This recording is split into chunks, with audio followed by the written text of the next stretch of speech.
What is up? It's Jan back at it again with another nerdy bookish video. This is gonna be another fairly large book haul.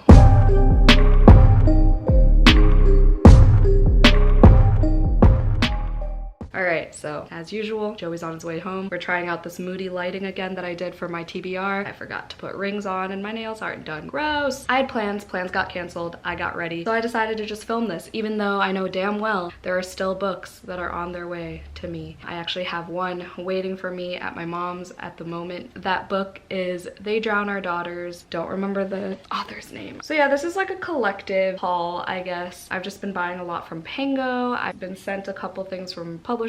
Joey's been buying me books, etc, etc. I'm not gonna go into too deep of synopses for each one because we have a lot to go through. I've also ordered more, but I'll save those for the next haul. The first book that I'm gonna hold up, of course I gotta start with my newest special edition of A Dowry of Blood by S.T. Gibson. Check out my interview with S.T. Gibson if you haven't already. I'll have it linked down below. It was such a fun time. This is the bookish box edition. I got it from Pango for way cheaper. Okay, so first of all, gorgeous. I cried when I got this. I'm not gonna insert a clip, that's too much work, but just trust me, I sobbed. I got it on a vlog clip at some point. I don't remember which vlog it was, but if you've seen it, you can vouch for me. And she's on marionette strings, because if you know, you know. And then on the back, she's holding a dagger. I was so happy to be your marionette at first, so happy to be chosen. And that says, it was never my intention to murder you, not in the beginning anyway. The seller gave me this little thing, but the end pages are the same as the sprayed edges. Each chapter heading looks like this. Okay, that's not even the best part. The naked book is my favorite part, but we're gonna do the reverse dust jacket. Oh my god. It says, love makes monsters of us, Constanta, and not everyone is cut out for monstrosity. Okay. Wow. Wow. And it says, a gift, a life without laws, without limits, the choice is yours. That's that. She is the moment. Okay, this is probably the edition I'm gonna read next. Obviously I'm not gonna write in this, I'm not gonna taint it, but when I do my reread I can just stare at this one all day. I don't even remember, did Joey buy me this? But this is the hollow kind. We went to Half Price Books. I think he did buy me this. This is a fairly new release, a horror novel, and I know like there are some parts of this that are genuinely scary. I think this is a haunted house trope for the most part, but I heard from some people, like I know Kayla said that it got slow for a little bit, and I think a lot of people are giving this 3 stars, which sucks because it's a long book and it's a highly anticipated book. And I thought this was a panther the entire time until Kayla said it was a bear. But yeah, I found it at Half Price Books for $13.99, so that was a steal. Okay, this one Joey definitely bought me. This Woven Kingdom by Tahira Mafi. I became interested in this book because of Katie from Spicy Cats Reads and Olivia from Olivia Reads a Latte. I was not interested in this book because it looked like every YA fantasy cover ever, specifically Chloe Gong's books, right? Then I heard the synopsis, and there's like forbidden romance. The fantasy is based on Persian mythology, and then the premise sounded a little bit like Children of Blood and Bone. That's just me, how I interpreted it, but we shall see. It's a gorgeous book with those chapter headings. There we go. And it's a floppy paperback. I have a feeling I'm gonna love this. The sequel's already out, so I don't even have to wait, although the sequel is in hardcover, but it's fine. I haven't been caring much lately about my series matching. Yeah, it's just not a thing I really care about. If I get a deal on it, I'm gonna buy it no matter what, you know? This one I bought a while ago. Daughter of No Worlds by Carissa Broadbent. I have yet to read anything by this author. She's all the rave right now and everyone's talking about her, so I kind of just want to wait till that hype dies down a little bit, and then I'll pick this up, as well as Serpent in the Wings of Night, which was gifted to me by patron Destiny. Hello, how are you? But yeah, this is compared to like Sarah J Maas. I've heard good things about this. I don't know if I'm gonna love it, but we'll see. I have high hopes. This is YA fantasy. It's called A Ruinous Fate by Kaylee Smith. I didn't notice until I bought this book that one of her eyes is gold and one of them is purple. This is a fae book, and there's also a witch in it, all thrust into a demonic forest for an impossible task. I think there's also like some sort of, wait, is this the same book I'm thinking of? Wow, look at this map. Oh, and then this is the one that's like this pretty ass green. But yeah, this has fae and witches, and I was like, okay, I'm sold. I haven't heard anyone talk about this, so I'm hoping I get to it soon so then I can talk about it. The next book is the novella in the Daughter of Smoke and Bone series by Laini Taylor, and I just started the sequel this week, so I'm on Days of Blood and Starlight, and I just need to show this off once again. And this follows my favorite character, Zuzana, and her love interest, Mick. I'm so excited for this. It's short and sweet. Obviously, it's a novella. So I'm gonna read this one after I finish Days of Blood and Starlight. I love this series. I think this series is gonna be like my favorite fantasy series of all time. It already is one of my favorite YA fantasies of all time. It's just angels, demons, the humor, the banter, the plot itself. This one I bought on Pango, and the seller was actually one of my subscribers, so that's wild. But it's The Tangleroot Palace by Marjorie Liu. This is I think it's a story collection for the Monstrous graphic novel series, which I love. I just finished it, I think, end of last year. They gave me a bookmark as well. How cute. There was this cute note that I read in the vlog that I unboxed this at. Maybe I'll read this in May for API month. I'm trying to get through a lot of Asian authored books in May, so I want to read like a lot of short books, so maybe this one will be one of them. The next book I also got off Pango, Chasing the Boogeyman by Richard Chismar. This Joey read last year from the library, and he was like, yeah, buy it. And I was like, okay, because I've been wanting to read it. It's basically like fictionalized true crime type of thing, so I'm excited for the spooky vibes, and he said it was written really well, and there's like mixed media in it as well, so there's that for spooky season. Then we have Ballad of Never After, which is the sequel to Once Upon a Broken Heart by Stephanie Garber. Joey's here. I'm filming, but that's okay. Oh my goodness. Shut up. Oh my god. Shut up, I'm doing a haul. I'm like towering over you. Oh, you look so good.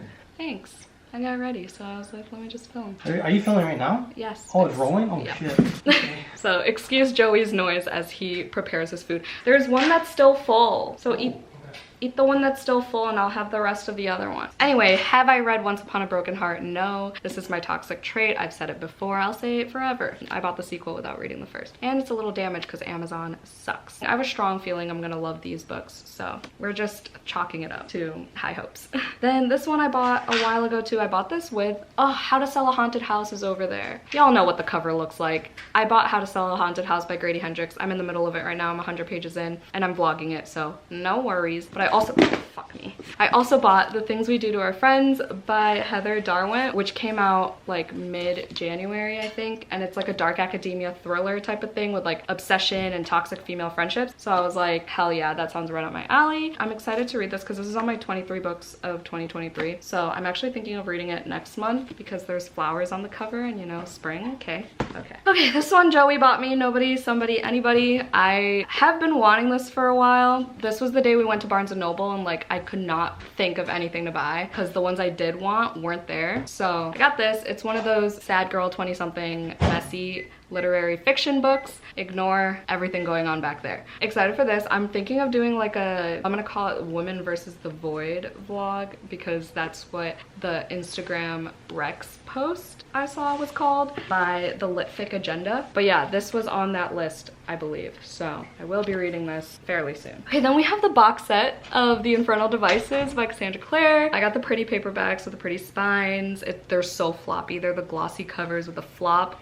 So excited to start these because I am not a fan of the Mortal Instruments series, but I stopped halfway to read Red Scrolls of Magic, and then these are up next in the suggested order that I'm reading them in. So super excited for that. I'm late to the game. I know, we get it. And then this one, I believe Joey bought me too for Valentine's Day when we went to Half Price Books. Haunting Adeline by H.D. Carlton. I have a feeling I'm not gonna like this, but I love the cover and I figured I'd give it a shot. It's a dark romance. Whenever I'm in the mood for it, I'll read it. It was only $7.99 and it's expensive on Amazon, so I was like, let me just snatch. That same day, we also got A Lullaby for Witches by Hester Fox. No idea what it's about, just know it's witchy. Love the cover. I've been eyeing this since I worked at my previous library, so like over a year now. It was only $8.49 from Half Price Books. This one I bought from Pango. It's called Ghosts by Dolly Alderton. I heard her writing is phenomenal, and I have Everything I Know About Love by her too in this pile somewhere, which I'm not gonna, here, let me just talk about both now. Yeah, so I got this one from,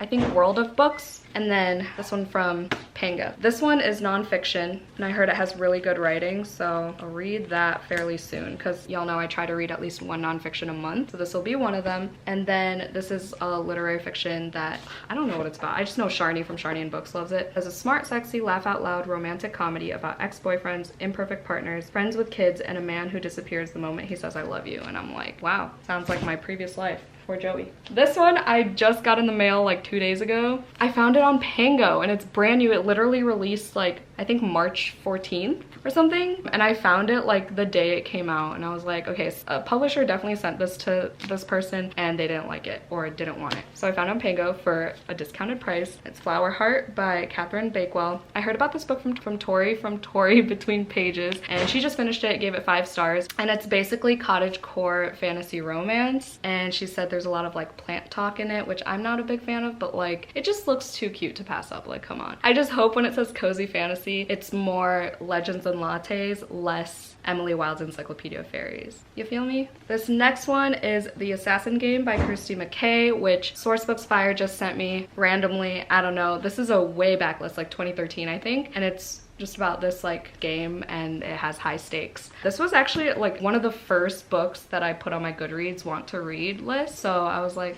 now? What? Excited that I have this now, years later. But I will be reading that at some point. Maybe not soon, but this is my most recent purchase from a horror bookstore that we went to last weekend. Finally got The Hollow Places by T. Kingfisher. T. Kingfisher is one of my favorite authors. Y'all know I love What Moves the Dead. I'm trying to read all of her backlist. I love her new release as well, A House with Good Bones, which comes out March 28th. What day is it today? Today is the 22nd, so just a little bit more to go till y'all can purchase that book. I heard this one has really gruesome descriptions. I have no idea what this is about, but basically it says taxidermy and newly divorced and living back at home in rural North Carolina. So I was like, I'm sold. I mean, it's T. Kingfisher. I also want to read the twisted ones, but I think I would like this one more. One of my patrons, Chelsea, read this and she said there's all these like gory descriptions about intestines and things like that. So I'm like, okay, I'm on it. I also bought Fragments of Horror by Junji Ito. Y'all know I love him. This is one of the few of his works that I haven't read, and I don't see this one around too much, and I love this cover, so I was like, even if I don't like it, I'll still want it on my shelves, you know? But I know I'll love it. Like,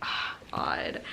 The freaking Naked, amazing. Excited to read another of his, I think this is a story collection. Junji Ito can do no wrong in my eyes. Then we have Vampire Weekend by Mike Chen. I heard about this as Asian vampires who love punk rock, so I was like, I'm sold. And then there's like a little corgi on the cover, and I think that's a corgi, but I'm hoping I love this one. I haven't heard anyone talk about this. It just seems like badass, you know, just from the cover. I don't know, it's a unique cover. The Whispering Dark by Kelly Andrew. It has death rep in it. Is it a fantasy or horror? All I know is that it's a debut novel that has death rep in it, and it has like darker elements, so I'm excited. This may or may not be a future book club pick, but you didn't hear it from me.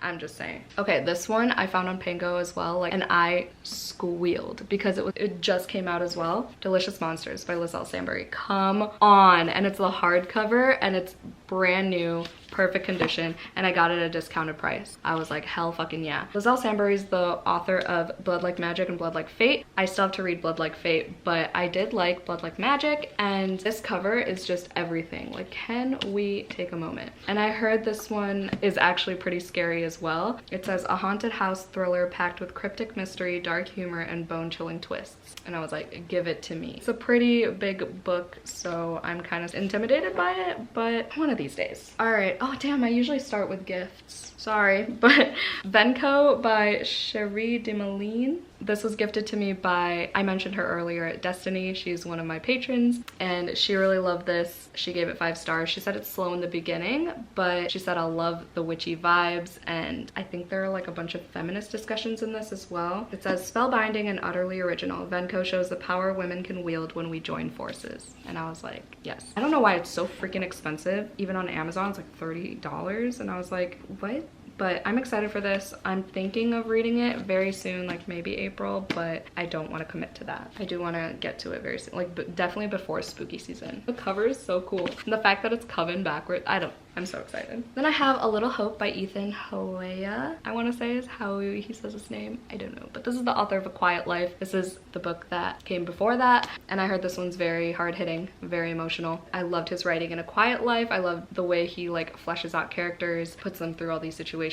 So I'm ready to have my heart broken and my tear ducts emptied with this one. All right, then we have my March book of the month picks, which are Wayward by Amelia Hart and Mame, there's a pronunciation in the dust jacket, by Jessica George. Did I only get 2? I think I only got 2 this month. I've heard such good things about both. This is another witchy feminist type of book, and that sounds like a vlog in the making. The Change by Kristen Miller is another one of those. So this is like a coming of age literary fiction. I'm not a fan of this cover. I know a lot of people are obsessed with it, but I'm like, ew, it's too bright. Why are there so many colors? I am excited to read this because I've heard nothing but raving reviews about it. Same with this one, which is I'm Glad My Mom Died by Janet McCurdy. You know, the iCarly icon. I got this from Pango for like $8. I was like, yeah, I know everyone's obsessed with it, but I'm not gonna pay full price for it. And then the audiobook came in, and it's only a 6-hour audiobook, so I kind of want to read it soon. But also, I'm really not in the mood for a memoir right now, but I am excited to read this soon because I heard literally 5-star reviews all around for this one. And I heard that's very emotional. There are a lot of trigger warnings, so do look them up before you go into that one. This one I already read. Look at that. Not me buying books and actually reading them. What a concept. Our Wives Under the Sea by Julia Armfield. I did vlog my reading experience with this. This is a horror about this lesbian couple. One of them is like an underwater expeditionist, I guess, and she went into a submarine. She was supposed to be gone for 3 weeks. It turned into 6 months, and then she came back not herself. It's such good writing about the wife navigating life without her in that 6 months, and then her coming back and just figuring it all out again and having to live with someone, and like all the like nuances and subtleties of like a falling out type of relationship. It's so beautiful. And then at the end, it's kind of a weird ending. It's a weird book overall, but the end is like slightly ambiguous. So if you like that, you'll love this. There are horror elements that made me uneasy. And I really was hesitant about this book because, you know, it's under the sea and I don't like books that revolve around water. Y'all know this. But I ended up giving this 4 stars, so highly recommend. Thank you, Sid from Sid Bookworm, for putting that on my radar. Also got Disorientation. Speaking of Sid, she hated this book, but I think I'm gonna like it a lot more than she does because I am Asian. This is by an Asian author. This is about an Asian student's experience in academia, and it's like satire, so I feel like I'll be able to relate to things in here. I'm sure there's a lot of talk about like high parental expectations, things like that, so I'm excited. I think some parts are definitely going to be dry. I can tell. It is a pretty long book. I'm fully prepared for it to drag on a little bit, but I think overall I'm gonna love it, so we shall see. Another book of the month pick I have is The Writing Retreat by Julia Bartz, and I grabbed this for Kayla's book club pick for April, and it's basically about this guy who goes on a writing retreat and shit goes wrong. Don't know too much about it, but I love an isolated setting, and I know Gabby from Gabby Reads really loved this, so I'm ready for a bookish good time. Then I have Salida by Vivian Rain. Someone DM'd me on Instagram. I forgot who it was. I'm so sorry. But someone DM'd me saying I would probably love this. Lo and behold, it was already on my wish list. It was already on my TBR. So I was like, let me just buy it. I think the author's like part Filipino or something, or the main character is, I don't know, but I think there's like vampires in this. It's a gothic romance type of thing, and there might be a themed vlog planned around this, which is why I bought it. So yeah, I haven't heard too many people talk about this. It feels like those indie Kindle Unlimited paperbacks, you know, the stiff but like the good type. That's what she said. Next is, I can't even talk about this right now, but it was so disappointing. I gave it 3 stars, and it was my #1 most anticipated of the year. She is a haunting. Haunted house trope, Asian final girl. She goes to Vietnam. She, you know, has a lot of discussions about like her identity, being biracial and feeling like she doesn't belong and things like that. And there's a ghost. Do you see how enthused I am about this book? I need to move on. I'm so sorry. The next one I also already read for Romantasy-a-thon. I'll link that vlog down below, but The Last Tale of the Flower Bride. Super short. It's by Roshani Chokshi. I gave it 4 stars because of the writing. Purely because of the writing. The plot went way over my head. I have no idea. I couldn't tell you what the hell went on in this book, but I know the bridegroom's really in love with Indigo, so there's that. Because the first 50 pages are my favorite part of this book, and then it just went downhill from there, but the writing remained. The beauty of the writing remained. The beauty of the cover remained as well. I really thought it was 5 stars for like the first 50 pages, and then it was just like, what's going on, you know? This one's another book of the month pick. It is really good, actually. I love this cover. She just looks like me on a daily basis. This is another messy 20-something-year-old. No, is she 20-something? She's a young divorcee. Whoa, what is this lighting? It has like the dry humor and figuring out life and love and just being very blunt and sad and blunt about sadness. And I'm just really excited to get into this when I'm in the mood for that type of writing style. Wow, the font is huge. All right, last pile. We have The Merciful Crow by Margaret Owen, which is the author of Little Thieves, which I've owned for like over a year now and still haven't read. But I just love this cover and I'm excited for this fantasy. I don't know. It says a future chieftain, a fugitive prince, a too cunning bodyguard, and one grumpy gray tabby. We love grumpy animals in books. So yeah, that sounds like a fun time. I know this is backlisted. It wasn't that Fire wanted to burn the world down. No, she just wanted the world to know that she could. Oh, her name is not Fire. It's Fee. Fee Fi Fo Fum? I don't know, but wow, look at this map. So I don't know when I'm gonna read this, but it's about freaking time. And I hope I'm not too confused. This one is a Bookish Box special edition that I bought because they gave me a $15 credit for the special edition of Court of the Vampire Queen that I never got and never will get because I asked for a refund after I DNF'd it from the library. But anyway, this is the book I got. It's What Lies Beyond the Veil. It says on the back, Why Fight the Inevitable, and it has all this holographic stuff. I'm not a fan of the sprayed edges, the stencil edges, because it just doesn't match. But you know, it's there. And then the inside of the dust jacket, so pretty. And it says, if this is what your hate feels like, then I can't wait to feel your love. I just feel like this book is gonna make me swoon and squeal and scream, but also I can't wait to stare at it the entire time I read it. It says, come on my star, show them how bright you burn. Like, come on with these quotes. Not a fan of this font though. It looks like one of those like classic books that were reprinted, you know? They're like super thin pages. But oh my god, look at these end papers.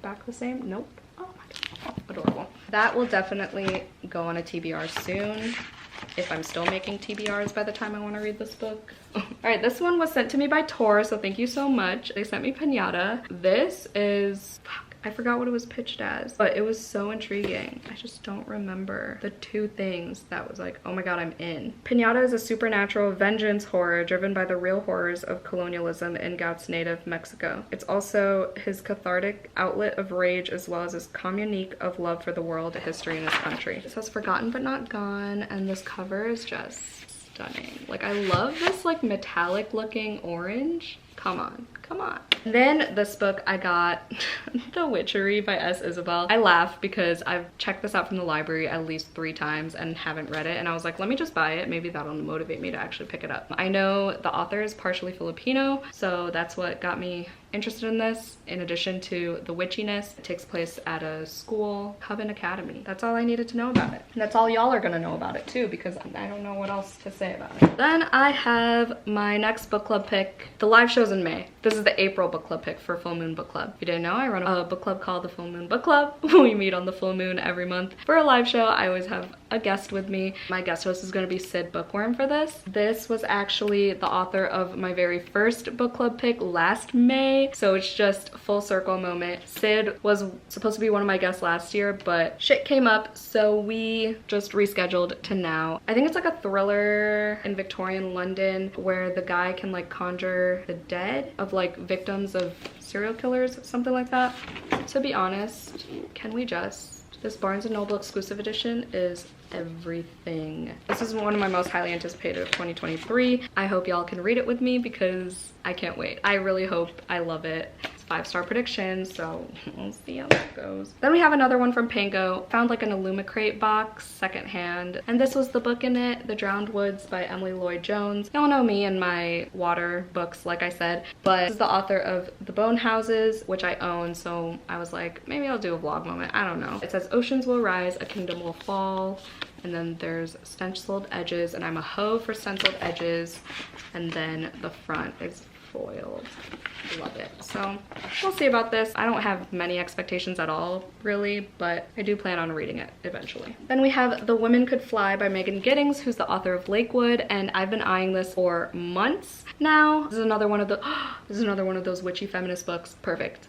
Perfect. That is a vlog in the making. Consider it vlogged. That's all I know about it, and I heard the writing's really good, and everyone loves Lakewood, which I still have to read. Another book from Pango. I got Honey and Spice by Bolu Babalola. Kayla loved this book. I know a lot of people have loved this book. I think this was I want to say this was like a famous book club pick. I don't remember, but I started this on audio, wasn't a fan of it, so I was like, let me just buy it and trust Kayla, because she's not a romance reader usually, and she loved this. So I heard it gets steamy. A debut novel full of passion, humor, and heart that centers on a young woman who has no interest in love and unexpectedly finds herself caught up in a fake relationship with a man she warned her girls about. All right, so fake dating is in there, which is hit or miss for me, to be honest. I'm interested. Few more, y'all. We have Not the Witch You Wed by April Asher. It is signed, and I got it from Pango's, and it was the same price as the non-signed version, so I was like, let me just whatever. I know Sash from Sash Reads really loves this. She's one of my patrons. She raves about this book. It's about a witch and a werewolf, and it's a rom-com. So y'all know I love books like this. Hopefully it's a cozy good time, and hopefully it's cute. I've been wanting to do like a witchy rom-com binge, so yeah, it's there when I get to that point. And then we have Things We Never Got Over by Lucy Score. Honestly, kind of embarrassed that I bought this book because I'm not one of those book talk buying girlies. This is all over the place, and I'm mad I didn't get it for the $3 that it was on Amazon when I first heard about this book. I know it's on KU, but there's no way I'm reading this long ass book on my Kindle, okay? But Lisa from Oh Hey It's Lisa Renee on BookTube, subscribe to her. She's one of my patrons. She is lovely. She cried over this book, so I was like, let me sob with you. The second book came out. The third book has been announced. The cover has been revealed. They're all the same. I kind of hate the covers a lot, really. So yeah, it's just a romance, and I heard it's like slow burn. I don't know, but the main character loves coffee, and I heard it gets redundant and stuff, and a lot of people hate this book, but we'll see. We'll see where I stand. I wouldn't be surprised if it's a 3-star though, but I would be pissed if it was a 3-star because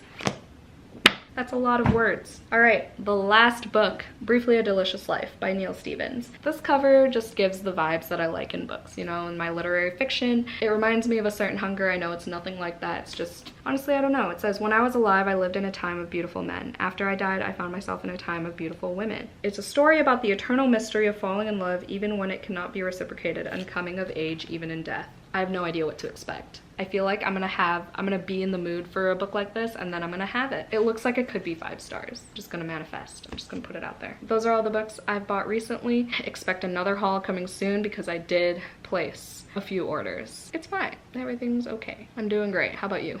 If you made it to the end of this video, put the dice emoji in the comments down below. Thank you so much for watching. Hope y'all had a great day. Stay safe, stay positive, and stay spooky always, and I'll see y'all in my next one. Bye.